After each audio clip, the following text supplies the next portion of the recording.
there's shame around money. They don't feel as if they deserve it. So even if they know it logically, yeah, buy cash producing assets. Well, if they felt shame, if their tribe is going to look down upon them, if they've heard that rich people are greedy and evil, which I'm not saying is right or wrong, because I personally think money does not corrupt you. It reveals you. Yes. If you believe that, all of a sudden you start buying cash producing assets and your friends and your family members are going to go, look at Josh, the rich guy, and then all of a sudden you feel this uncertainty. And then all of a sudden you need to lean back onto your values. What are your values? If you value cash producing assets, if you value financial freedom, if you value control and responsibility, then you'll be able to make that shift. But if you don't, and you're afraid of losing your tribe, and you still have shame around it, and you don't understand, it's going to be really hard for you to make that shift. Hello, and welcome to the Infinite Financial Freedom Podcast, where we empower entrepreneurs with financial literacy and real-world strategies to build lasting wealth. I'm Josh Mettle, and I'm joined by Gino Barbaro, a multifamily investor, entrepreneur, and personal finance educator who helps people like you and me create true financial freedom.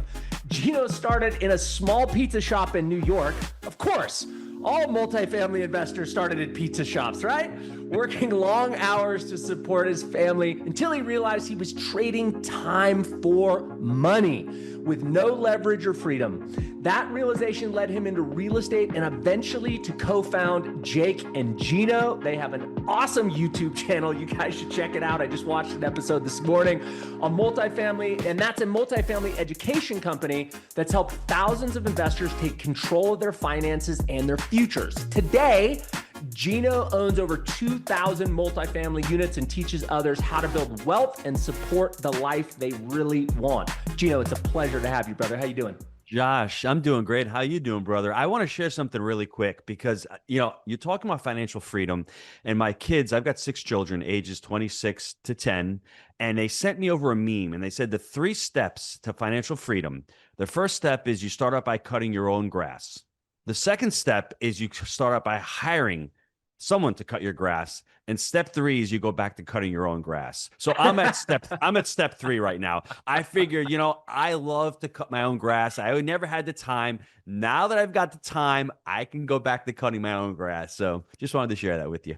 Man, I love that. And I have so much respect for people that can juggle a full family life like you are with 6 children, a serial entrepreneur, now turned multifamily investor. Like, kudos to you for keeping all that together. And that's a real testament. So I want to get right into this, man. I want to pull as many lessons from you as a serial entrepreneur, as an investor, as possible for our audience today. So let's just start out back in the pizza days. Like, how in the world did you get from New York pizza shop to where you are today as a owner of over 2,000 rental units?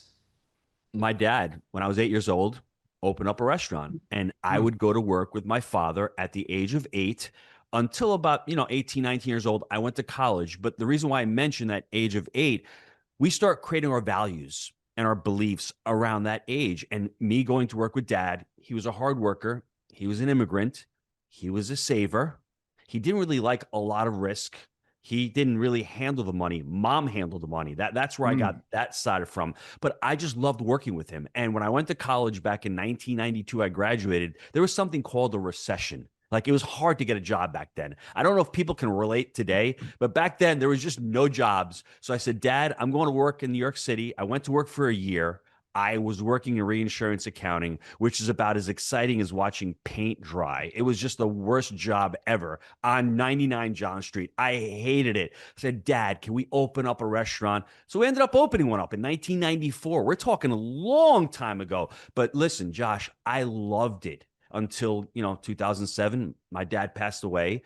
And at that point, I just said to myself, am I living his dream, or am I living my dream? And then you know what happened in 08? The Great Recession comes. I'm sitting there with 4 kids at the time going, bro, I'm not making enough money here to pay for the family. I'm working harder, I'm making less. I'm blaming everybody. And I think the pivotal turning point for me was picking up T. Harv Eker's book. I read The Secrets of the Millionaire Mind. And when I read the book, initially, I wanted to punch Harv in the face. Really, I just thought, who is this guy? He doesn't know me. But then I read a little bit deeper, and I'm like, holy crap, your fruits are in your roots. he's right. It's all about responsibility. I'm blaming everybody but myself. Mm. Everything I've done up to this point in my life is from the actions that I've taken. Well, that's great news because if I start taking different actions, maybe I can create some kind of wealth. And that book led me to mentoring, led me to my business partner Jake, led me to down a different career path. And I have a lot of gratitude for reading that book and gratitude for listening to T. Harv Ecker's message at that point in my life. Man, you touched on so many things I want to go back to here. Sure. You've really kind of framed this up as the foundational thinking, or what I might call the inside game of money, right? You Mm-hmm. described your father as being willing to be entrepreneurial, but your mother being the one who is handling the money. You described this kind of transformational moment at age 8, and then finding this book that led you to take full responsibility for where you were in your life, as bad as that might have tasted at the moment. And Mm-hmm. then you realized, oh, if I want my life to get better, my habits, my routines have to get better before the money comes. So let's talk a little bit about the money game, or the inside game of money. How do you think about the psychology, the roots, the upbringing, and how it affects our thinking and belief system around money? I read the book by Morgan Housel, The Psychology of Money, and that led me to money coaching because I'm like, holy crap. It all has to do with your relationship with money. When I had a terrible relationship with money, when I had that scarcity, when I had that fear, I wasn't, what's the word that I can say? I wasn't attracting money. And then all of a Mm-hmm. sudden, I started to understand that money is just a result, right? The Mm-hmm. more work you put in, the more value you create. Listen, Josh, when I opened the restaurant, this is one of the biggest mistakes I think that entrepreneurs make. We open a business, or at least I did. And I think a lot of other entrepreneurs out there, they open a business to provide for the family. That's what I did. Instead of saying to myself, why don't I provide value for my customers? The more value that I provide for my customers, the more money that I'll be able to make for my family. I did it in the inverse. And when I started looking at multifamily and apartments, I'm like, you know what? I'm only looking at it from my perspective. How about buying these properties, fixing these properties up, making them more livable, making them safe, making them comfortable to live in? And then on the flip side, you have employees, you have investors, and you have those residents. If you can take care of those three people first, then you're creating value. Then guess what? You're going to make more money.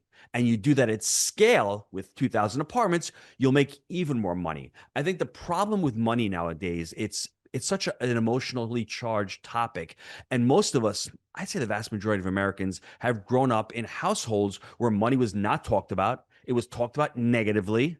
There was always negative connotations to it. And we have these, what we call money traumas early on in life that we bring throughout our childhood and into our adulthood. And we're making these decisions unconsciously about money.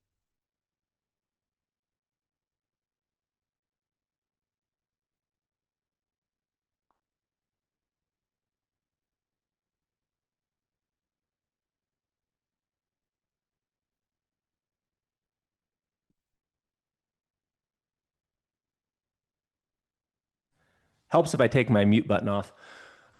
So what I said, let's start that over. I'll say it in English this time with the mute button off.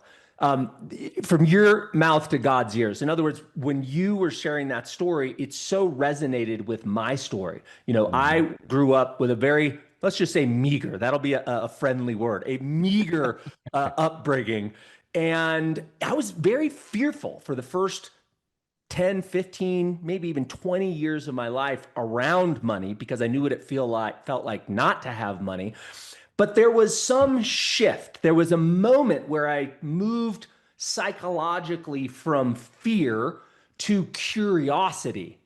And that curiosity turned into this ravenous propulsion, if you will, to understand, why do people have money? How do they get it? How do they act and behave differently than the people who don't have money? And that's worked out pretty well. I want to just add one more comment. You've mentioned several books that changed the way you look at life.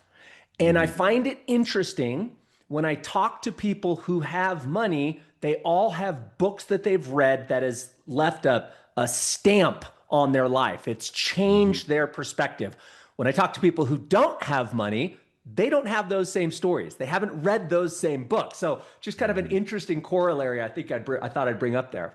Josh, when was that moment in your life when you became curious? Do you remember the specific time, what you were feeling, what you were listening to, what you heard when you said, "Wow, I want to become curious"? Do you remember that time in your life?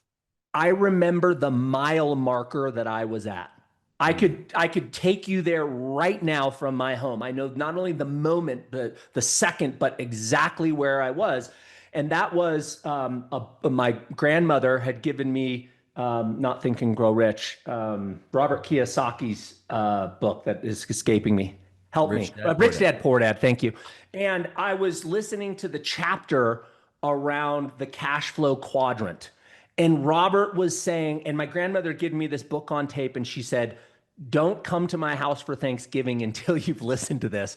Oh. Your mother was the money matriarch. My grandmother was the money matriarch. And it was the Mm. greatest gift she could have ever given me. And when I heard Robert describe that cash flow quadrant, that the poor people hang out on the left in the employed and small business, and the wealthy people hang out in the right, the big business owners and investors. And then he went on to talk about how they pay less taxation and all of the benefits of those things and compounding, making your money work for you and leverage. I was like, holy shit, I get it. I understand the plan, how to be wealthy. Just stack cash flow producing assets, wait long enough period of time, and I can see the path for the first time in my life. There's a lot of stuff that you said in there, and you're taking, I don't want to say it for granted that you made the shift, but there's one reason, or actually a couple of reasons why people find it hard to make the shift.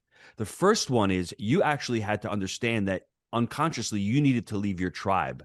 Your tribe Mm. did not think like that. And I can tell you from firsthand experience that me and my wife, when we got married, she came from one tribe of hardworking, blue collar, not worrying about money. Money was never enough. To myself, who was a little bit more entrepreneurial, that saved, that had assets, she had to leave that tribe. And it was very hard. And she felt a lot of shame unconsciously, and she Mm. didn't understand. So, what ended up happening in our relationship was in money coaching, we call these money archetypes. I became sort of the tyrant of money. I became sort of fearful, domineering, and she became the innocent, where she's like, "Gino, I trust you. You take care of it. It's all up to you."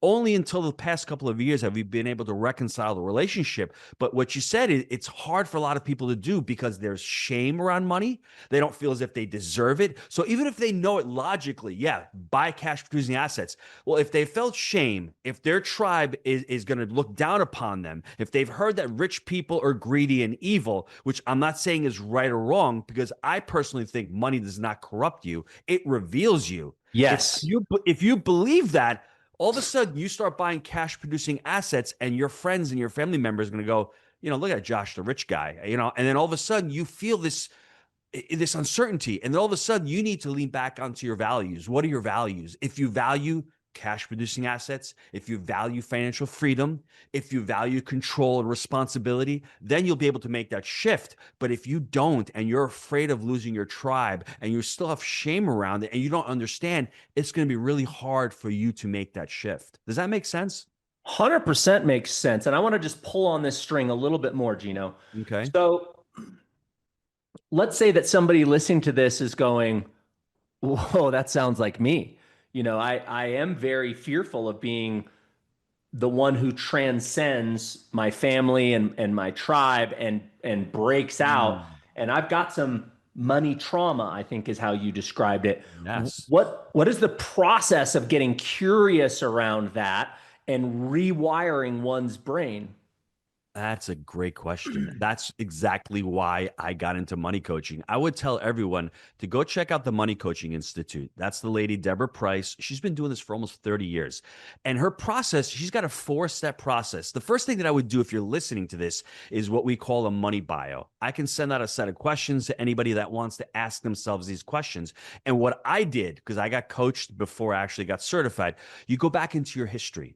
And you go back into any of these memories. My first memory of money, I was 5 years old, going to the grocery store with my grandmother, who was Italian, who couldn't speak English. And at the time, there were no credit cards. So we go into the grocery store and I see a bag of toy soldiers. And I'm like, Grandma, can we buy these soldiers? And I remember her saying, Gino, we don't have the money. When we go back home, when your mom comes, we'll come back to the store and we'll buy these soldiers. Now, I remember leaving, crying, not buying the soldiers. I don't remember going back and buying those soldiers. So that at the age of 5, people may be saying, well, what big deal is that? Well, at the age of 5, you can't reconcile. You don't understand what that even means. I'm already creating a pattern or a belief in my mind that, hey, if I don't buy something right then and there, I'm going to lose it. There's scarcity. I'm not going to be able to afford it. Now flip over to my, memory at the age of 8, where I'm 8 years old. I go to work for my dad. At the end of the day, we come home in front of the family. He's got $2. He hands it over to me, and everyone's clapping, going, good job, Gino. At the age of 8, in my mind, the impression is work hard, make money, people are going to love you. And then all of a sudden, that's why I got into the restaurant business, is because I felt love there. I felt that, hey, you work hard, there's going to be results. That's what you need to do if you're listening to this. And there was a lot of traumas along the way. And as I started putting this together, Josh, I started to notice a pattern of positive, empowering beliefs where we were great at saving, but there was also a lot of negative and disempowering beliefs and patterns. And what I would say to anybody, look at those negative ones and see which ones you want to start working on and start challenging them. It doesn't take money to make money. That's what I thought. It may, but it doesn't have to be your money. And money doesn't grow on trees, really.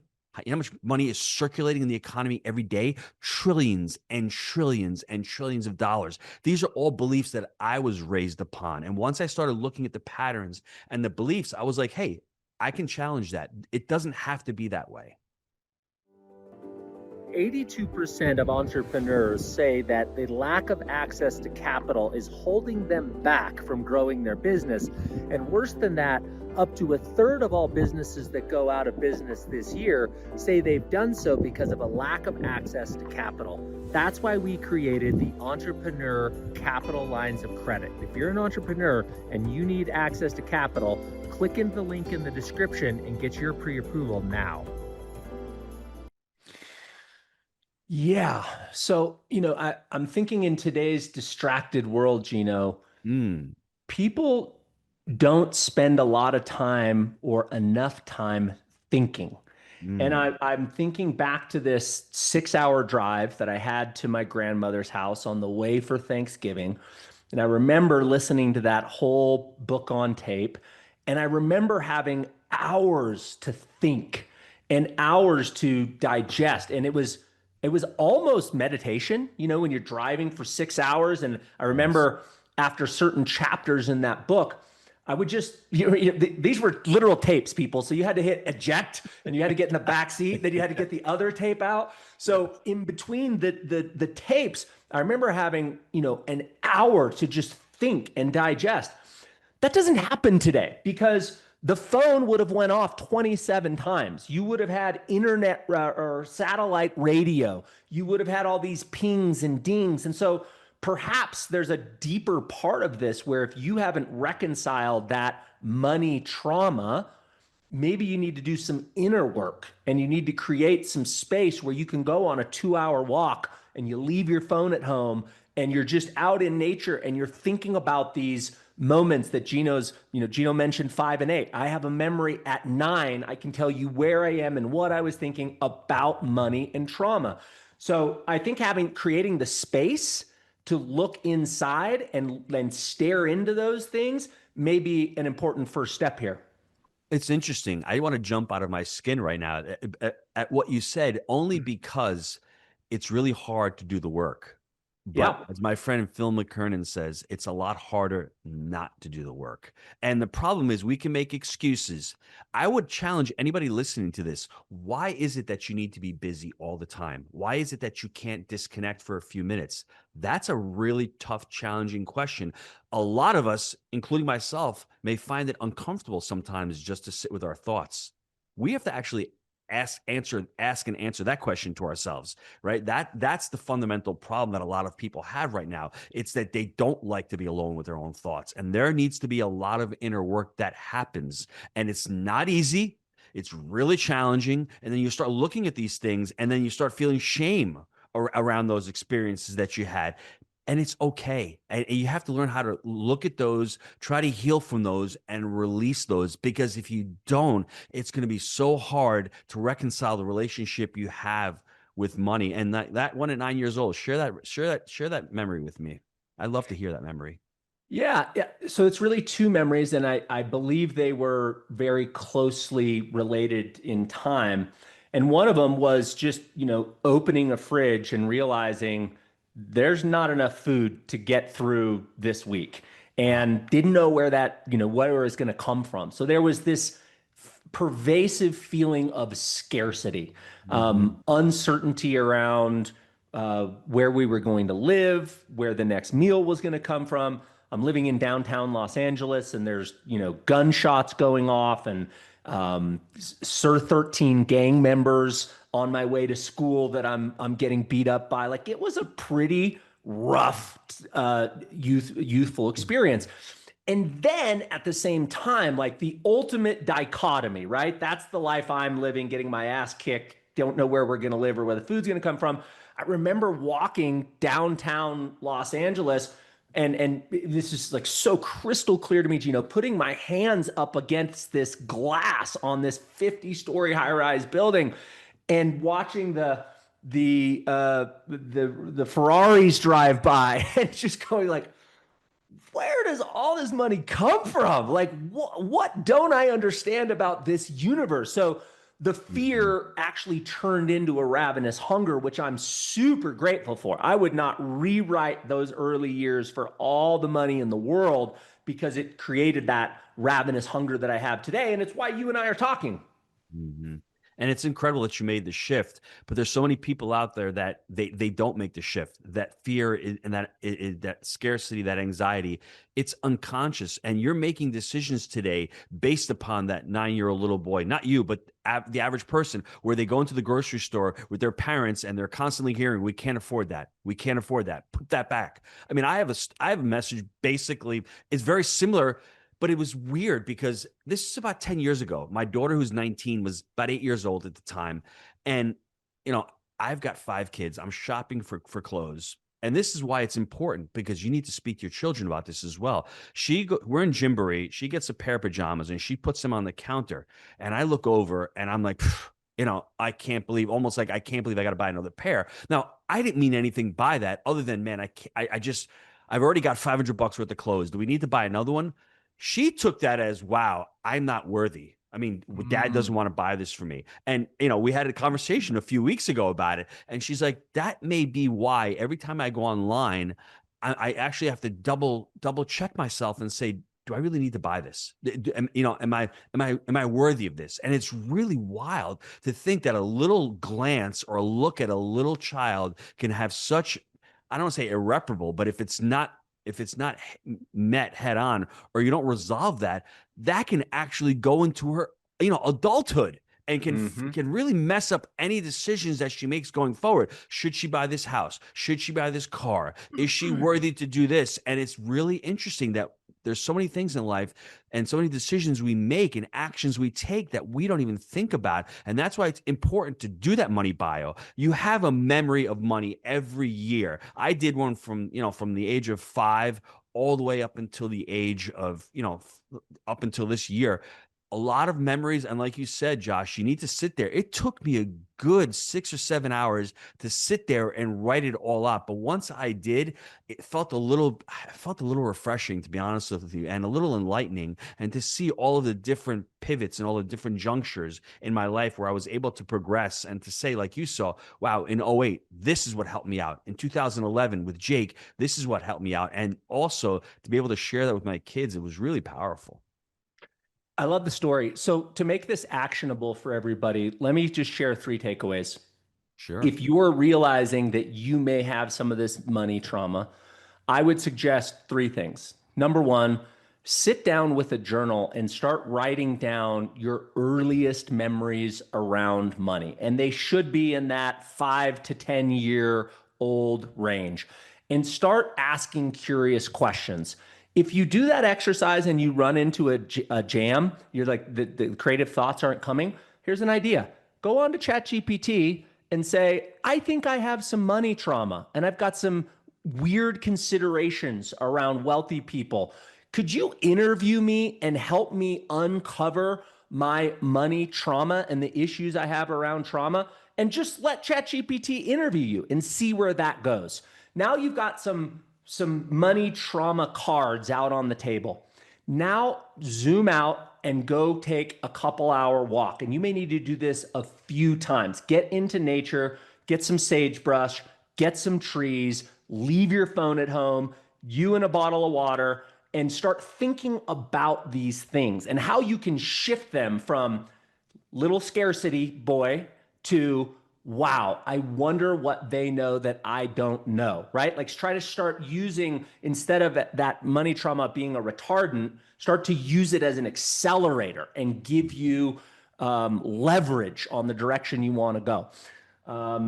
And I think the third thing I was going to say around that was, if you're not reading books like Gino has mentioned, like I've mentioned, for me, it was Rich Dad, Poor Dad, and it was Think and Grow Rich. Those are the two most transformative books in my life. If you're not reading those and you don't have those bases of knowledge, consider going down that path, because that'll create curiosity and it'll create belief that you can get from here to there.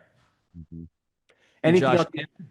yeah, I want to mention another thing. I just want to spend another minute or two, if you don't mind, on the emotional aspect of money, because I think it's important, because we can all think of this from the logical part and all, but you're seeing what's going on in society right now. You can't have a conversation with somebody because their emotions overtake them. And all of a sudden, they can't make decisions based on the rational thought. And I think if people understand how the brain is structured, you have the neocortex or the frontal lobe, which is actually the highest part of your brain. The limbic system is the emotional part, and then we have the most primitive part of the brain. Well, when we're getting these messages, it's going through the primitive part of the brain. If you don't allow it to process and get to the neocortex, the frontal part, where you're actually looking at it rationally, you need emotions in life. But when you're making decisions based on money from that emotional standpoint, most of the time you're going to be making mistakes. And in money coaching, there's something that we call archetypes. An archetype is a character inside of you, the way you act, feel, and think about money. And there's 8 of them. I'm going to go through them really quick because I think this is really important for people to understand the different archetype that they're actually making decisions based on money. There's the warrior archetype, which sounds like what you embodied at the age of 9 and what I've embodied over the last 15 years. Disciplined, hardworking, going to get it done. They're going to take massive action. They're the person who's in the driver's seat, driving the car. Right next to them is what we call the magician. The magician is the person who transforms reality. They're the ones that, coupled with the warrior, they know that that's their mission. They're on board. They know what they got to do. They know what their sole purpose is. The two of those guys put together are going to make great decisions. In the back seat is what we call the creator artist. The creator artist is the person who's the creative type. They love to do podcasts. They love to create. Now, unfortunately, they're not good with money. They're not materialistic. So if your creator artist is making decisions based on money, that's not the person you want. You want the creator artist fueling the warrior. Now, in the back seat, in the trunk, you have the 5 other archetypes. You have the fool, who's an optimist, but at the same time is jumping from one venture to the next. You have the innocent. You have the victim, you have the martyr. That's 7 right there. There's one more. What's the last one? Oh, and I said the fool. There's 8 total. Now, they're not good or bad in any instance. You want the fool to jump out every now and again because you need the optimist. You need to have fun. But if the fool is constantly driving, what's going to happen to the car and to your decisions? You're not going to have a really great decision based solely on the fool. So if you understand where you are with your archetypes and you're able to lock into the one you need at that particular time, like I want creator artist. Creator artist fuels my day. I love writing. I love podcasts. I used to sing opera. We need that, right? If we're just warrior and we're just, it's not going to be fulfilling. So understanding those archetypes can really make you help you understand of which person right now, which archetype is making the decision. Is it the innocent or is it the victim? Like I had a lot of victim in 2007 and 2008. And if the victim is making your money decisions, guess what? They are not going to be good decisions. Yeah, as Dr. Joe Dispenza says, you cannot attract abundance from an energetic state of scarcity. Yeah, I So, love that. That's great. amen. Amen. Okay, man, this has been so fun, Gino. Let's get tactical now from the Sure. inside game to the outside game. You built a portfolio of over 2,000 multifamily units. Maybe you can tell us a little bit about like how that structure is held. Do you have a bunch of other investors you partner with? Like, how did you get there? But maybe tell it in the fashion of a story. Like, here was what I did in the first 5 years. Here's what I Sure. did in the next 5 years. Here's what I did in the next 5 years. Like, kind of tell a story of how you got pizza guy to 2,000 units and the phases, if you will. If you could break down the phases of that journey, I think that would be really helpful. Sure. The pizza guy in 2008 was frustrated. I realized that I was moving away from pain instead of moving towards pleasure, and that's what Mm. motivated me. And I noticed that most people who make a shift in their lives and transform their lives, they're either in a painful spot where they need to change, or they're really crushing it and just want to, I guess, take it to the next level. I wasn't in that mid comfortable range. I had passed that. I was 38 years old. I felt as if I was broke. I felt as if I was going to a job where my kids see me going to this job, coming home, not fulfilled, being grumpy. I needed that shift. And that's when everything changed. I decided to go out and get mentored because I didn't know really how to invest in real estate. I didn't know what a cap rate was. I didn't know how to attract capital. I didn't know what a cash on cash was. So I first needed to learn the business. And then from there, I said, I can't do single family homes because I've already got a job. So let me keep the restaurant full time. That's going to pay for my living expenses. And as I start building this portfolio, whatever money I make in the portfolio, I'm just going to continue to roll into the portfolio. And in our first deal, Jake and I, it took us 18 months to find the first deal in 2013. We bought a 25 unit property. It was me, Jake, and my brother, Mark. 10% seller financing. People are saying, well, where'd you get the money? I did have some money to start, but we also got seller financing. On the second deal, 3 months after that, I brought in another partner. His name is Mike. Excellent dude, really smart business guy, had a strong balance sheet. From there, we just kept buying deals. We bought about an average of 2 properties a year. We were able to refinance the portfolio. By 2016, we had refinanced out, believe it or not, about $8 million from the portfolio. We had done really well in those 3 or 4 years. But I was able to reinvest those proceeds into the portfolio instead of living on them. And in 2016, 5 years after I started buying with Jake, I decided, hey, I'm going to go into the real estate full time. I have enough money coming in. I left the restaurant. In 2018, we started to quote unquote run out of money. And that's where Jake said, I think we need to start syndicating and raising capital for our deals. So we did 3 deals between 2018 and 2019 that were syndicated. We brought in investors. We bought these deals with investors. Then we decided we don't really like investors. We like to own our own deals. I mean, at some point, we just wanted to Josh, honestly, we just wanted 100 units when we started. That's all we wanted. We're like, if we get 100 units, brother, we are set. So we're at this point in 2019 where we've got about 1,300 units, and we're like, you know what? Syndication is not for us. We always have to keep hunting for the next deal. We have to satisfy our investors. We don't want that. We decided to sell out of our syndications. So in 2022, we exited the last syndication. And since then, we've just been using our own capital to buy deals. Now, there is no one size fits all. I would tell everybody listening to this, learn every strategy there is, whether it's seller financing, whether it's partnering up doing JV deals, whether you're going to syndicate and raise capital, master lease options, whatever it is. You just need to use the tool in your toolbox in whatever part of the market cycle it is, and ultimately whatever goals you're trying to accomplish. I didn't want to own thousands and thousands of units.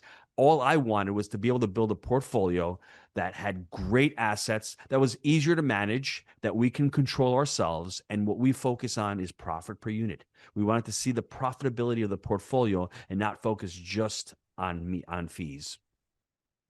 Okay, so you jumped from where most real estate investors start, which is in the single family world. Yep. You jumped right into multifamily.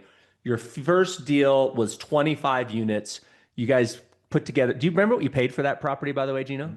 We still own it. And You it's do? interesting. We just, yeah, our exit strategy is to buy really good deals in our market, which is excellent. That is population is growing. When we bought this asset, it was doing $350 per month in rents for a one bedroom. We paid $700,000 for this asset. It was a rough asset, 25 units. So on what is that? What is that? Like around $25,000 per unit. We've refinanced it once. The property looks actually beautiful right now. We've been cash flowing between $8,000 and $10,000 per month. It's probably worth $2.5 million right now, about $100,000 a unit, and that's the power of real estate. You don't have to do a ton of deals. You just have to do a couple of deals that are really good and have some patience. Wait for these deals to continue to grow, and if you need to exit the deal, but you like the deal where the market is, we just decided to refinance. That was our exit from the deal, and we were able to continue to hold this deal. It's so funny. We started in single family, but the first multifamily we bought was an 8 unit building That's right great. downtown next to the Capitol Hill. Beautiful view over the Great Salt Lake. Like the sunsets are just breathtaking. We Yeah. 100% financed it from a woman who had built it with her husband. They'd owned it since I think the building was built in the 50s, and they'd owned it for that entire period of time. And he'd passed away, and she was Mhm. just like, I still want cash flow each month, but Yes. I can't manage this property anymore. And you could tell the deferred maintenance was stacking up. So we 100% financed it. We paid her on a note for 5 years. We worked our tails off trying to get that thing, capital improvements to get it caught up. Then we caught a break. Interest rates went from 8% to 5%. We refinanced the Oh, loan, and it's been a beautiful cash flow ever since. And I want to ask you this question, when we bought that building, this is year 2000, I believe, the monthly rents were about 275 a month. Now they're 1695 plus we get oh my. storage and parking. Do you Ah. remember the rents that you Oh got on yeah. that building versus now? I mean, gross rents were about 13 grand a month. So I mean, on average, they were like 325, 350, maybe 400. Yeah. Rents right now are $1,100 plus rubs, and they're one bedroom little cottages. So they're always rented out. It's an easier property to manage for us. And like I said, the basis is really low.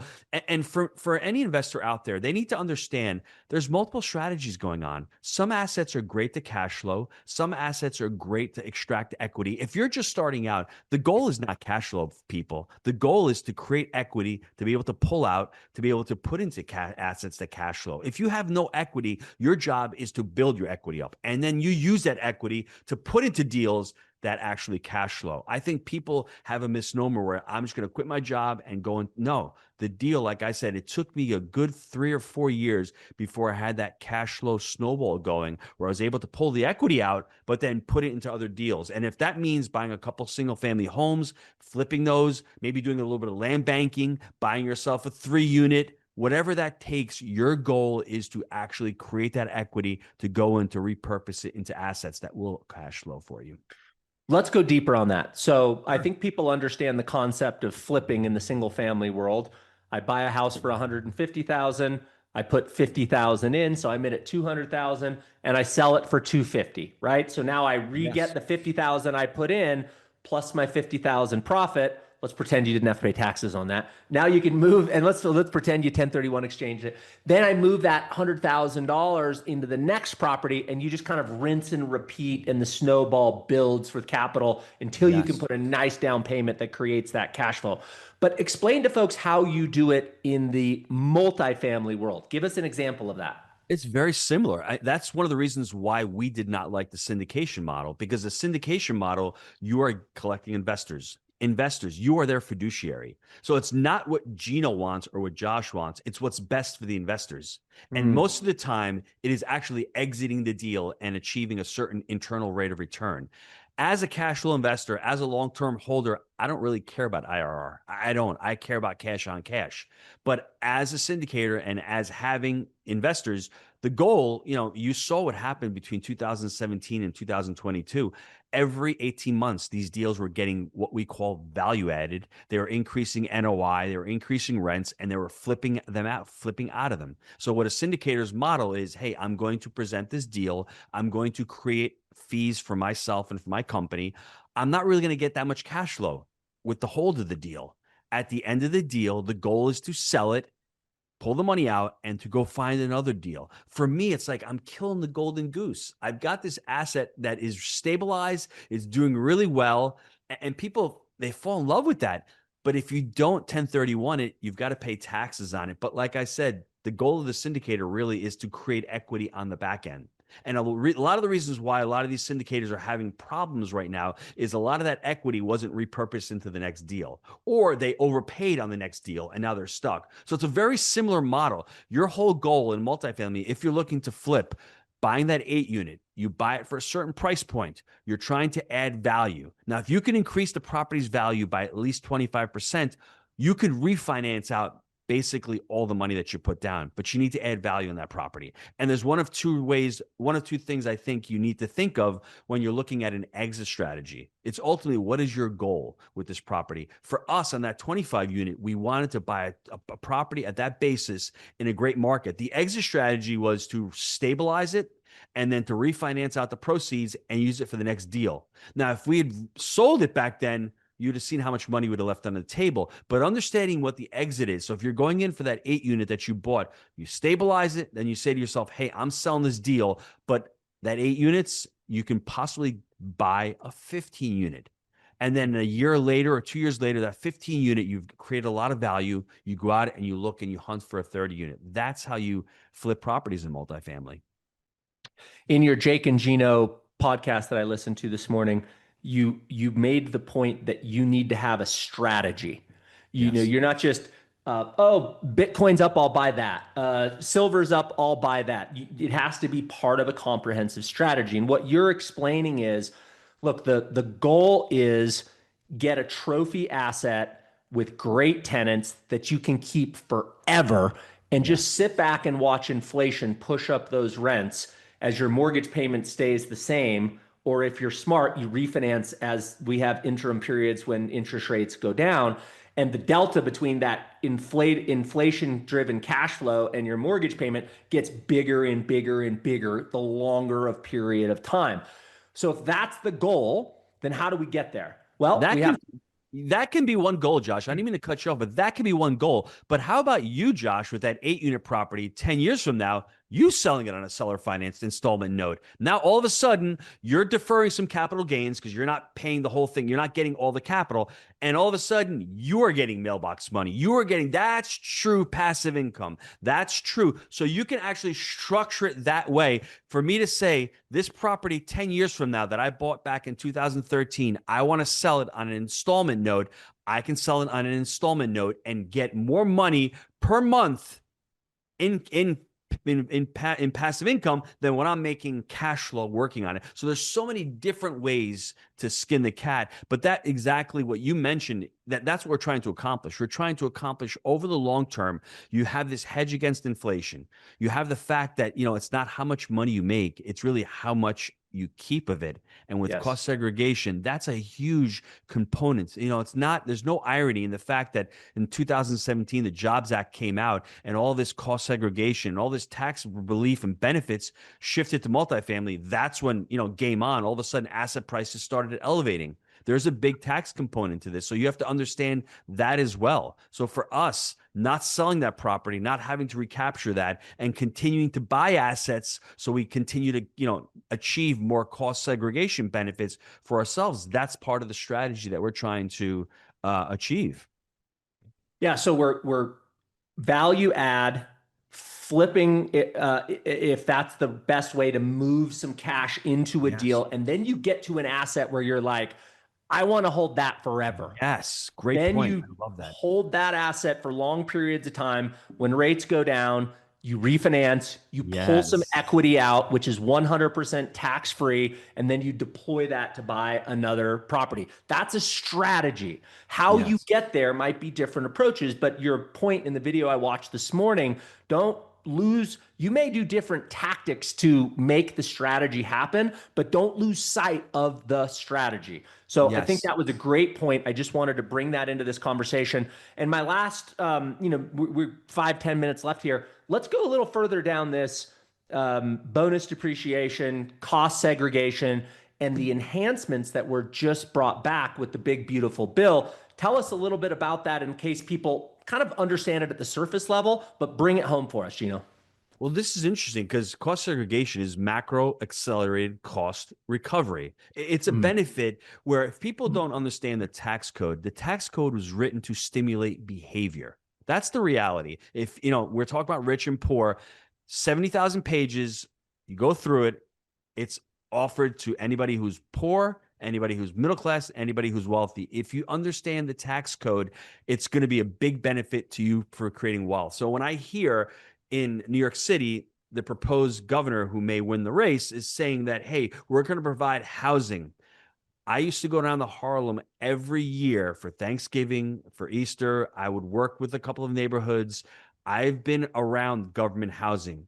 It ain't good.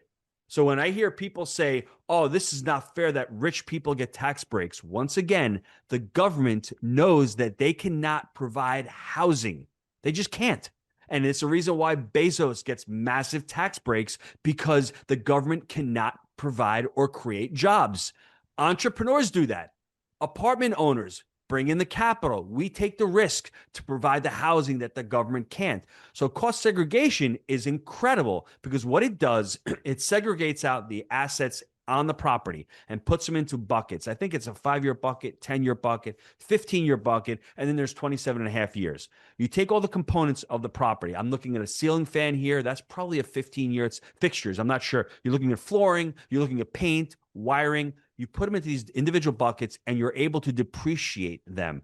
Now, it's interesting. You got the ones that 5, 10, and 15 when what you're talking about right now, it was, I think, at 40% depreciation. You could depreciate those first 3 buckets, only 40% of it. They've gone back to 100% bonus depreciation, where you can depreciate those 3 things at 100%. So for argument's sake, if your property is $1 million and the land on that property is 100,000, you can't depreciate land. It's really, you can depreciate that asset $900,000. Old time, if you don't do a cost segregation study, you depreciate $900,000 over 27 and a half years. So you're only getting it per year for 27 and a half years. What cost segregation does, it allows you to really maximize it and front load it. On average, you take about 20 to 25% of that 900 grand and you can depreciate between 150 and $200,000 that property day one. I mean, that's incredible. And then obviously you continue to depreciate along for the rest of the life of the asset. But that bonus depreciation allows you to recapture it a lot quicker. You're getting a lot more of your money back. You're able to take that off as losses on your income. And that's how you're able to continue to be able to buy because you're paying less in taxes. The money that was supposed to go to the government, so the government is smart and does a lot of smart things. That money that was going to go to the government that you're going to piss away and they're going to give to NGOs is going to stay in Gino's pocket, and Gino knows what to do with the money because Gino's going to go out and hunt and buy another property that's going to create more cost segregation, that's going to be allow me to defer my taxes, but at the same time creating value for the community that the government can't do. Super well said. Yeah, I mean, we have a saying in our household, you either buy real estate or you pay taxes, but you do not need to do both. And I ask my wife all the time, I'm like, hey, you want to buy another property? You want to write a check to the IRS? Which one do you want to do? She's like, oh shit, we'll buy another property. Not hard, not a hard choice, right? Not a hard choice. Gino, this has been a lot of fun, man. I want to leave you with a closing thought to inspire or give us additional insight here in closing. And then, of course, like, where are all the platforms where people can find you and Jake and the great mentorship that you guys offer? The inspiring thought to me would be just take a break every day and read. read 20 minutes a day. If you read 20 minutes a day, you'll probably knock out a book every 2 weeks. It doesn't sound like a lot, but that's 25 books a year.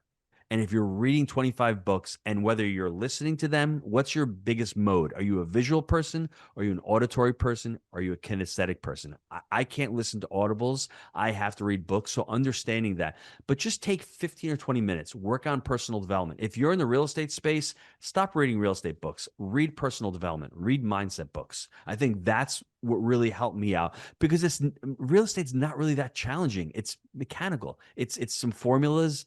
That's not the important part. You have to understand your mindset. You have to understand your relationship with money, the psychology around that. That's really, really important. And I think if you want to learn more, just go to jakeandgino.com. We've got all our podcasts on there. If you want to learn more about investing in real estate, we teach buy right, manage right, finance right. That's the framework I think you were alluding to earlier, because there is frameworks. And what I would say is just find somebody that you resonate with. Find somebody who has success in the space that you're looking for. Start following them, start listening to them. And if you're interested, just take a deeper dive into what that person is doing. I love the simplicity in that. Buy right, manage right, finance right. I mean, let's not overcomplicate it. If you get those things right, you can get a lot of other shit wrong and you're going to be okay. I imagine, Gino, that there is a framework underneath each one of those that absolutely. you teach and a formula to tell people this is what buy right looks like. This is not. This is what manage looks like. And here's how you do it. And this is what finance right looks like. So just give us just a little bit more, just tease us out a little bit on that framework. When I was buying real estate as a new investor, all I was looking for was I need a deal. Well, what does that even mean? Like, there's no framework for buying a deal.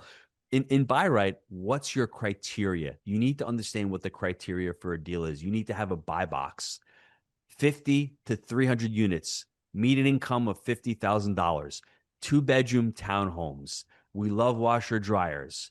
We like certain amenities. We love brick. We're within 3 hours of Knoxville. Now, all of a sudden, I have some type of criteria. I can actually share that within brokers. It gives me some credibility. Understanding that's the buy right. That's one little portion of the framework, but understanding the buy right is so important. Then the finance right is, are you using a credit union? Are you using a community bank? Because financing in multifamily, in commercial, is a lot different than residential. Understanding that component and the exit strategy is really important. And the managed portion is the wheel of what we call a wheelbarrow. We envision a wheelbarrow with two back legs, buy and finance. Those are both fixed. The wheel of the wheelbarrow is in motion, and that is the managed right. That's systems, processes, people, culture. Diving into that is important, and understanding that real estate is a business, whether you're buying a single family home, whether you're buying a multifamily, self-storage. If you look at it from that lens, the mistake that I made early on, also not looking at it as a business. If you start looking at it as a business and treating it as a business with the systems and the processes, you're going to have a lot larger chance of success with that asset. Mic drop. Gino, you're a heck of a guest. This has been a lot of fun. I hope to have you back on the Infinite Financial Freedom podcast sometime soon, my friend. Thanks, Josh. I appreciate it, brother.